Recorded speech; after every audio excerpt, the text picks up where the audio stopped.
Kellan Rove was the quiet boy next door, and Marla Rove was the single mother who believed her son was just misunderstood.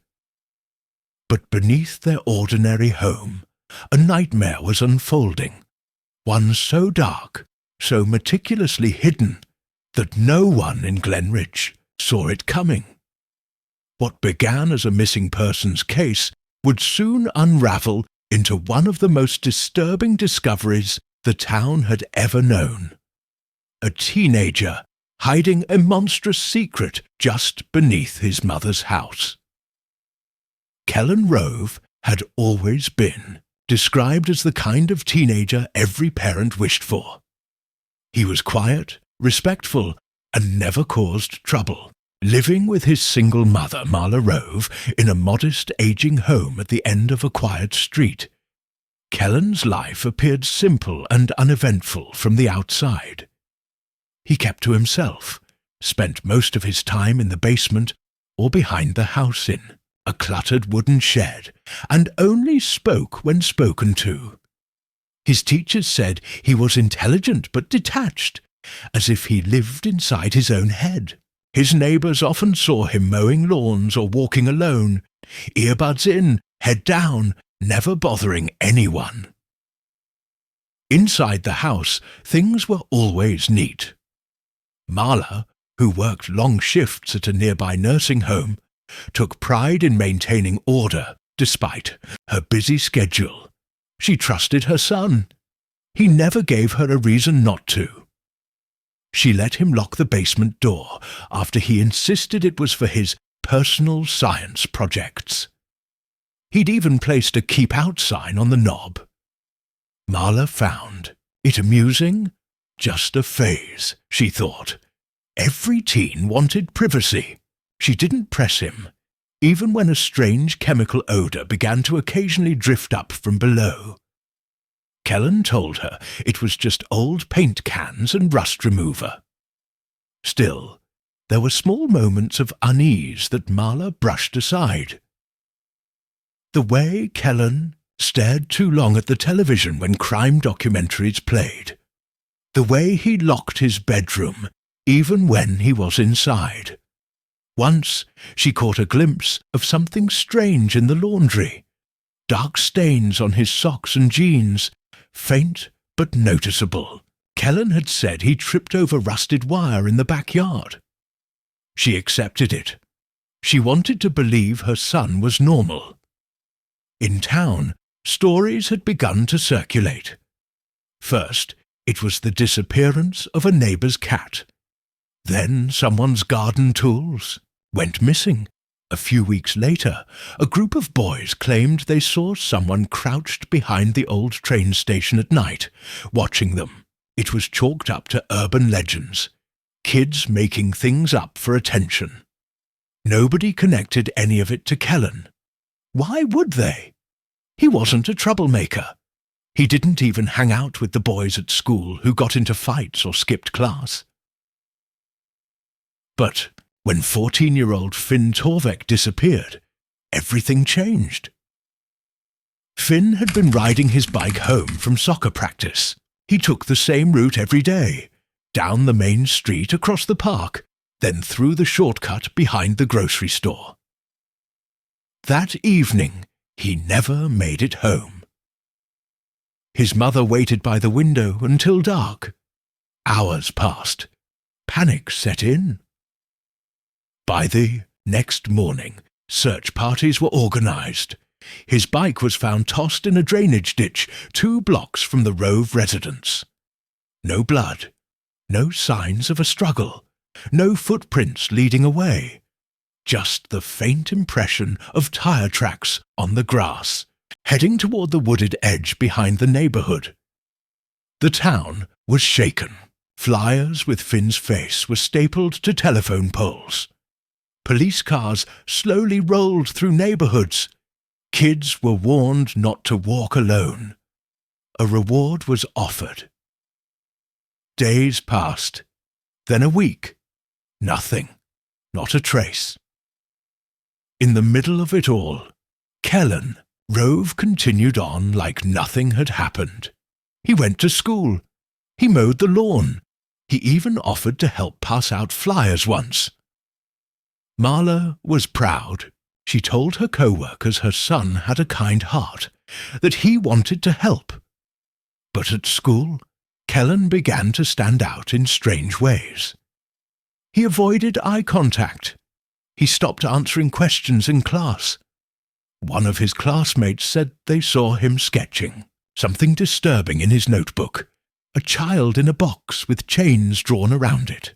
When asked about it, Kellan laughed and said it was just a horror movie idea.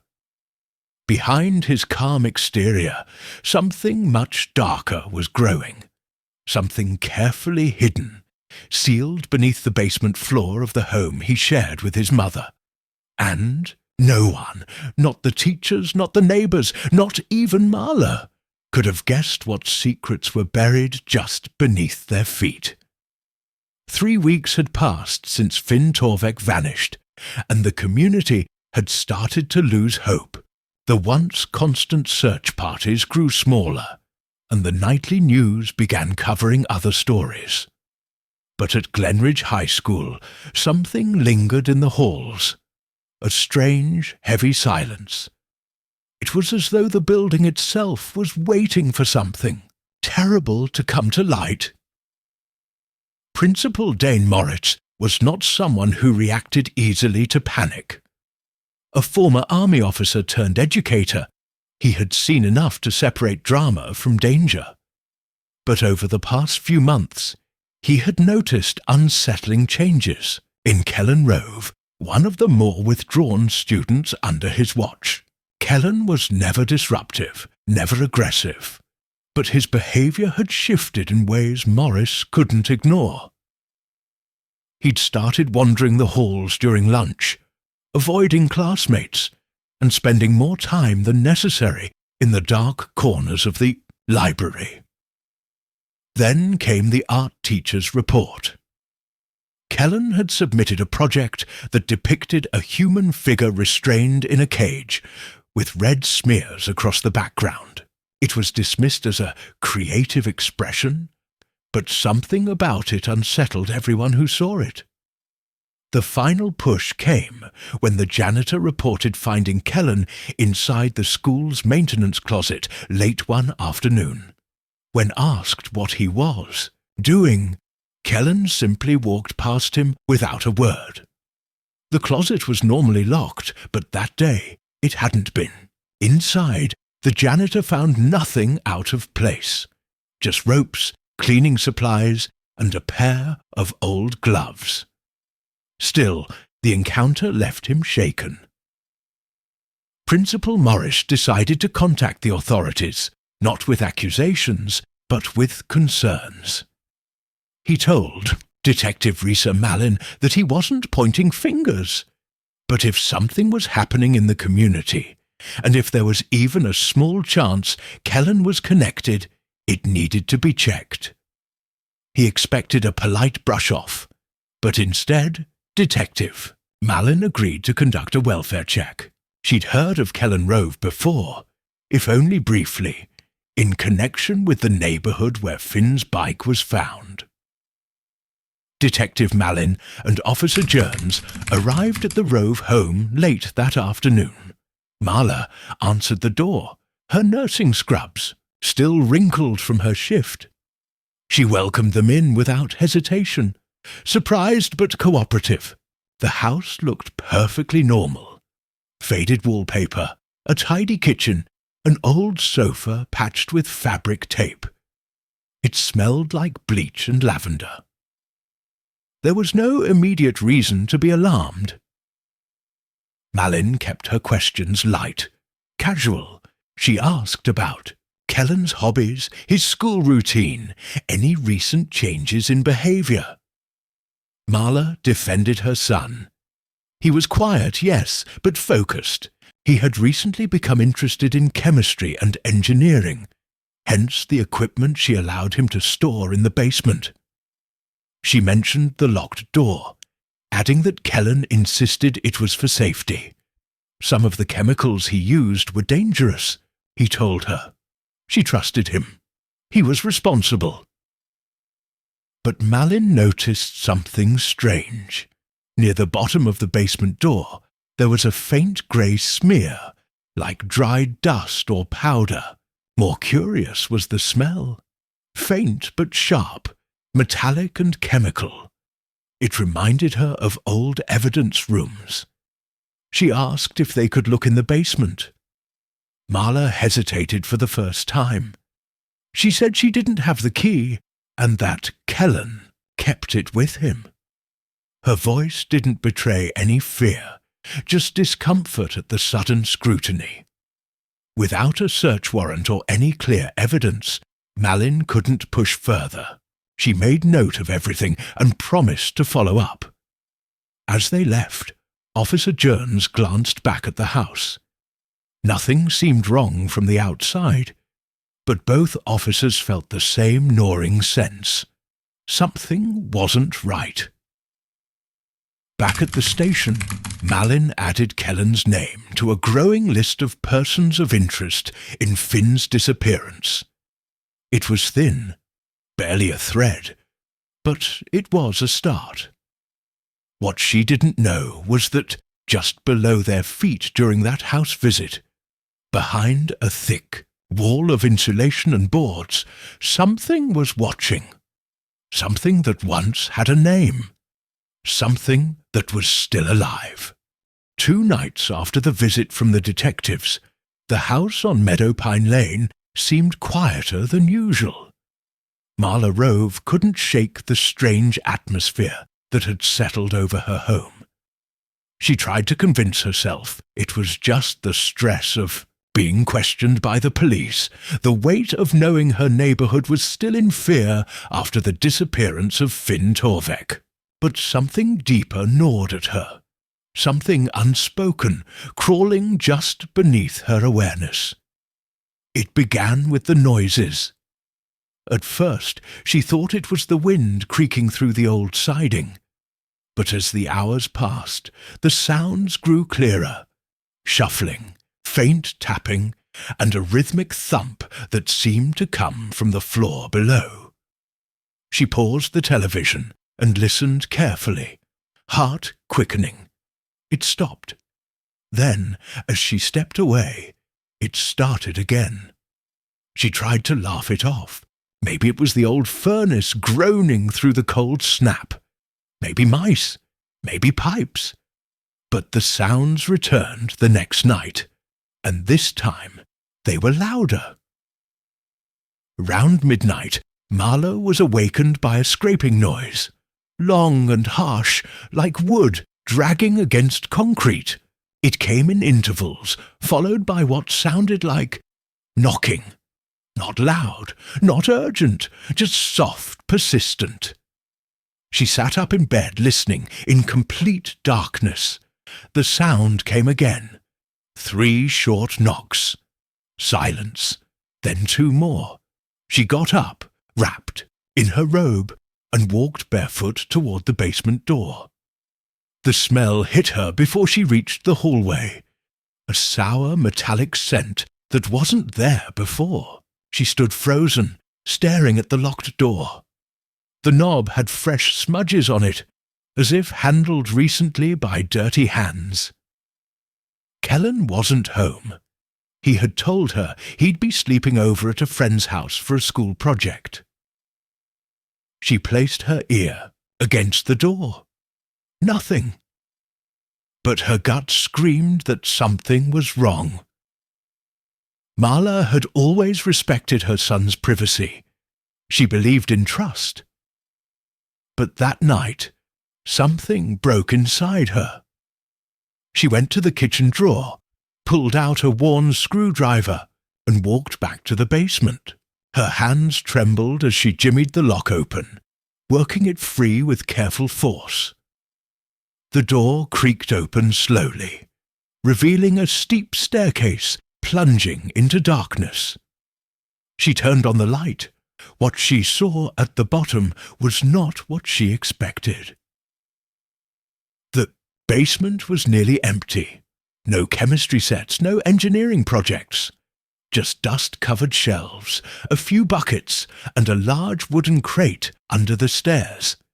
It was old and heavy-looking, bolted shut with chains and locks. On top, there was a blanket partially covering the lid.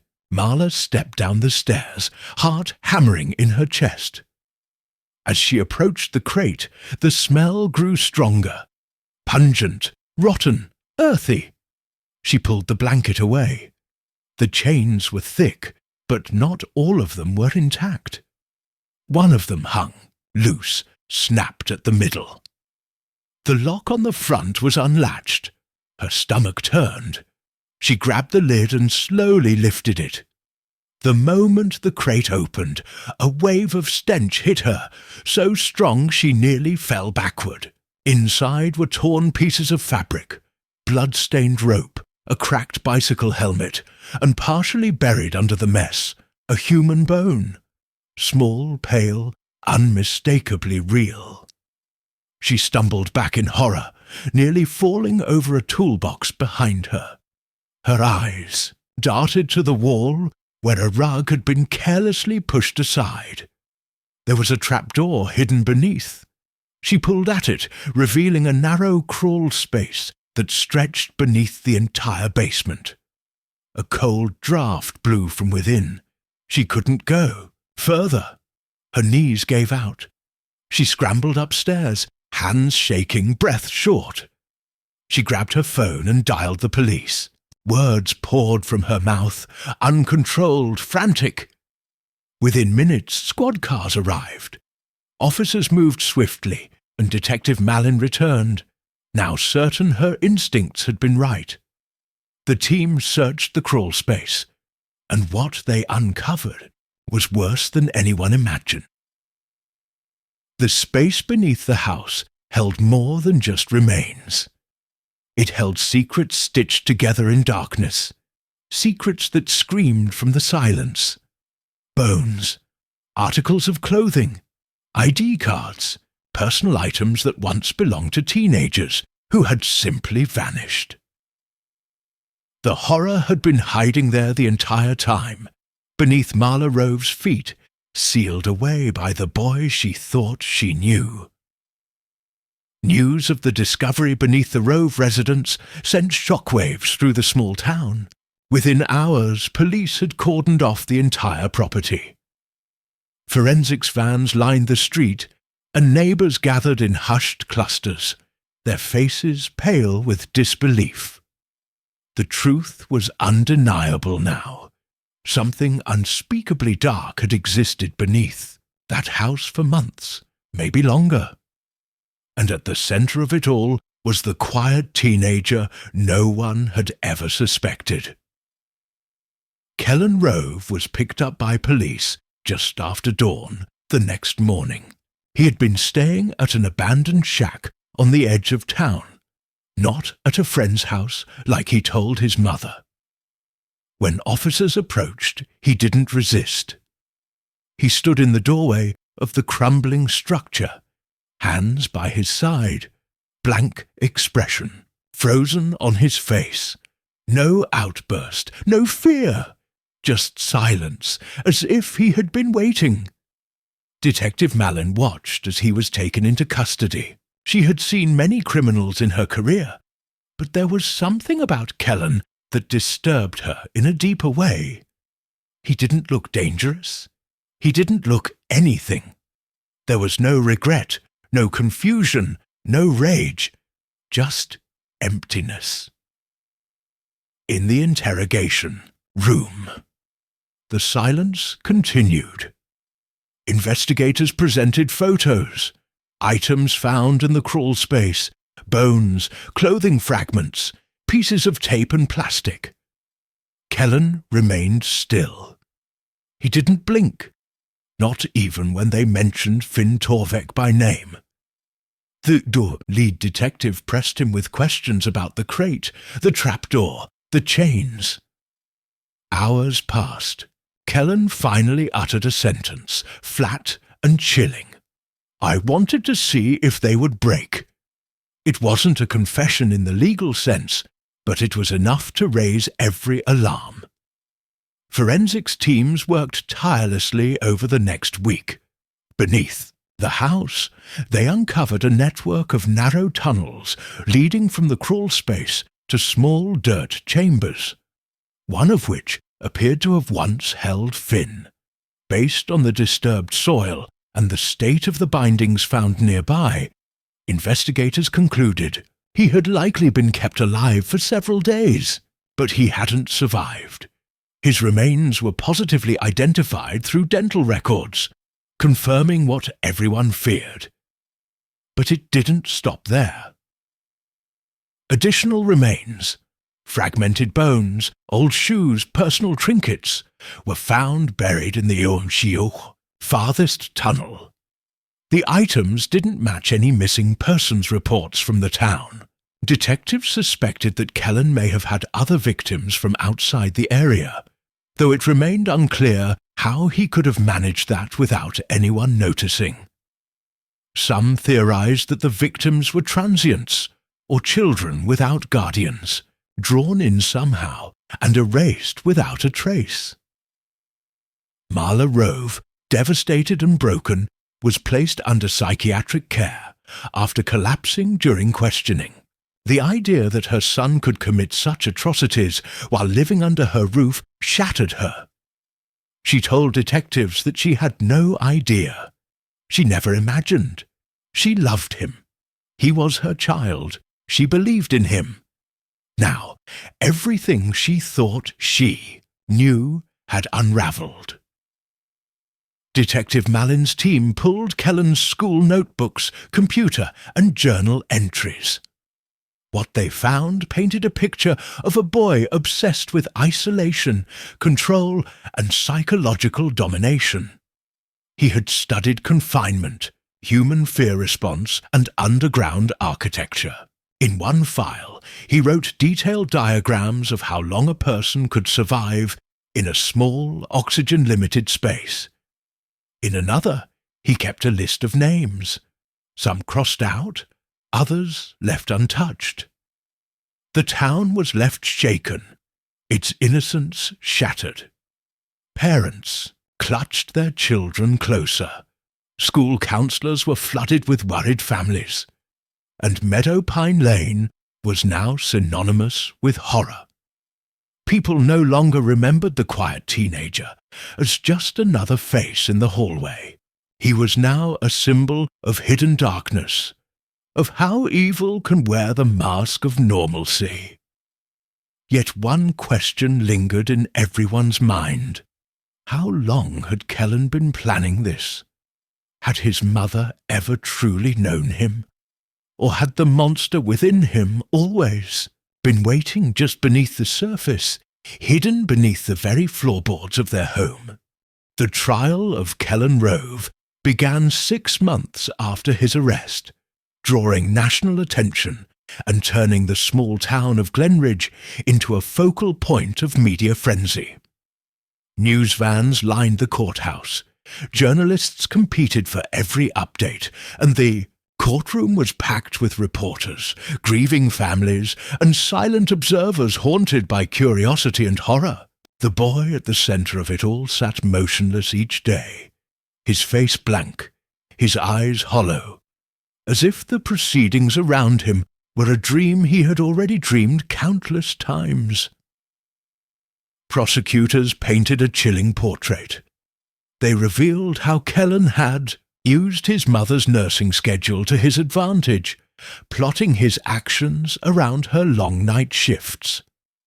They detailed how he constructed the tunnels beneath the house over a span of 2 years, digging little by little in secret, using stolen tools and salvaged wood to fortify the passages. The crate, they explained, was designed as a psychological trap, a soundproofed cage with just enough airflow to prolong suffering, ensuring victims would remain conscious, alert, and terrified. They presented evidence of premeditation beyond doubt. Kellan's journals were filled with diagrams, lists of potential targets, methods of psychological manipulation, and disturbing philosophical rants about control and pain. They played recordings found on a hidden drive, audio logs he made of his victims pleading, crying, eventually going silent. The courtroom fell into stunned silence as the horrors were revealed piece by piece. Parents wept. Jurors shifted in their seats. Even the judge's face, normally composed, betrayed moments of disbelief. The defense, knowing no argument could refute the overwhelming evidence, focused on Kellan's mental state.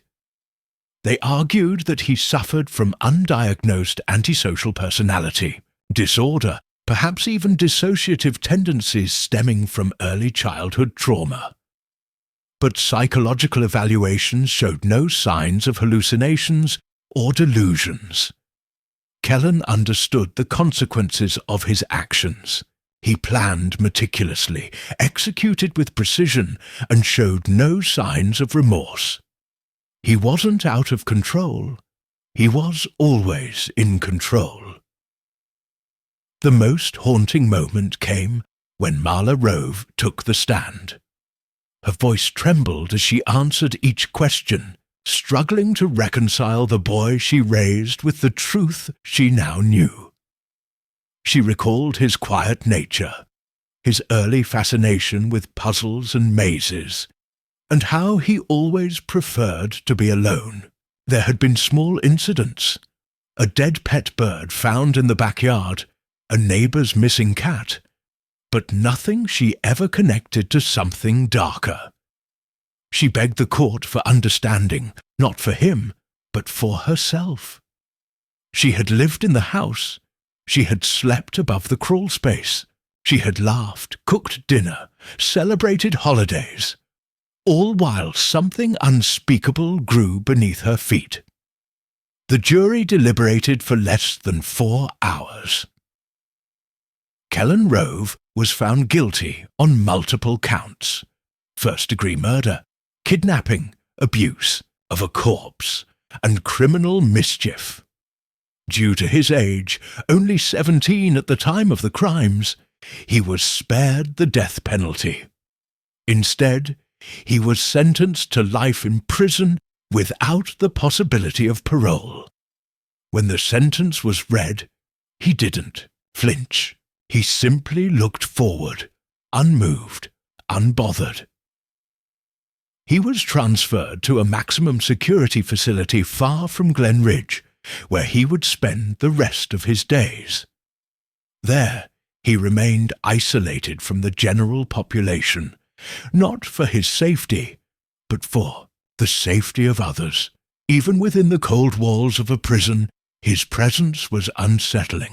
Guards reported that he would sit silently for hours, staring at the walls, sometimes sketching designs of cages, locks and tunnels in his notebook. Back in Glen Ridge, life slowly resumed. The Rove house was demolished, replaced by a field of grass and a small plaque honouring the lives lost. Every year, on the anniversary of Finn Torvek's disappearance, the town holds a candlelight vigil. Parents still look over their shoulders. Children are watched more closely. The darkness that once hid beneath a suburban home left a permanent scar.